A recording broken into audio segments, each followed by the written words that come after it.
far darker. As King's shadows, elite assassins loyal to King Kristoph, Joel Ridge Breckenridge and Garrett Rhett Kennard had become something of a legend among those privileged to know of such things. Everything about them defied convention, much to the annoyance of some of their fellow assassins. In a business where most shadows operated as loners, Ridge and Rhett had always hunted their quarries together. Their friendship and absolute loyalty to one another was equally uncommon, given their business. But Ridge and Rhett had formed a bond back in the orphanage when they were just 8 and 10, and it had carried them through those days of hardship as well as their climb through the ranks in the army. Along the way, they had made plenty of enemies, both among the traitors and criminals they hunted, and by their outstanding success within the ranks of their allies. "How much dirt do you think Henry's been able to turn up on those counterfeiters?" Ridge asked as they rode along a quiet stretch of highway.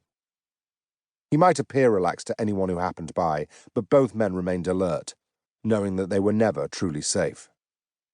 "It's Henry we're talking about," Rhett chuckled. "He'll know all the ways in and out of the meeting place and have a few nasty surprises up his sleeve for us to use.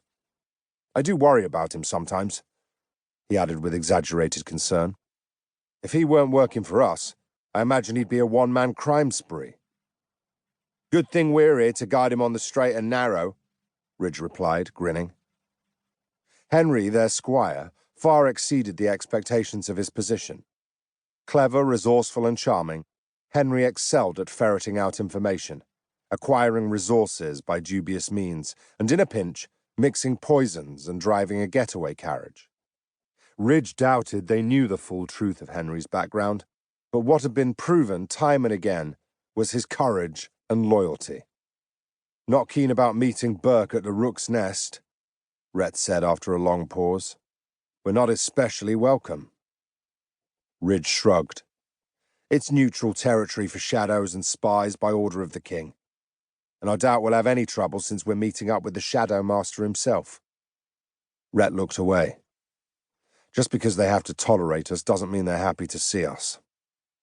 Ridge knew that the chilly reception was part envy for their unusual success and part annoyance over how the two of them managed to break the rules and still come out on top.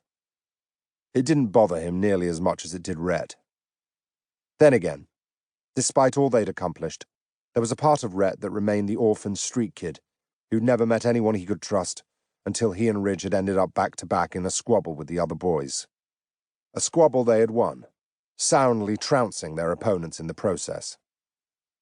From that point on, the two had been inseparable, and woe betide anyone who attacked one or the other. Vengeance was swift, assuring that would-be antagonists kept their distance unless they wanted their eyes blackened or noses bloodied. "Who cares what they think?" Ridge said and meant it. "Burke believes in us. The king says we're heroes, until he moves on to the next thing and forgets our names. We have a few friends out there, like Carolyn and Lorella. The money's good, neither of us is bleeding, and Henry will have dinner in the pot by the time we get home." King Kristoph paid his shadows and spies well. Compensation for a difficult, dangerous job and a shorter-than-average lifespan. Assassins didn't retire.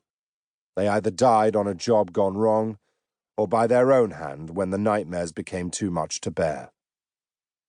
By pooling their resources, Ridge and Rhett not only afforded Henry's services and paid for the care of their horses, but they also maintained a comfortable apartment and several secret safe houses throughout the city.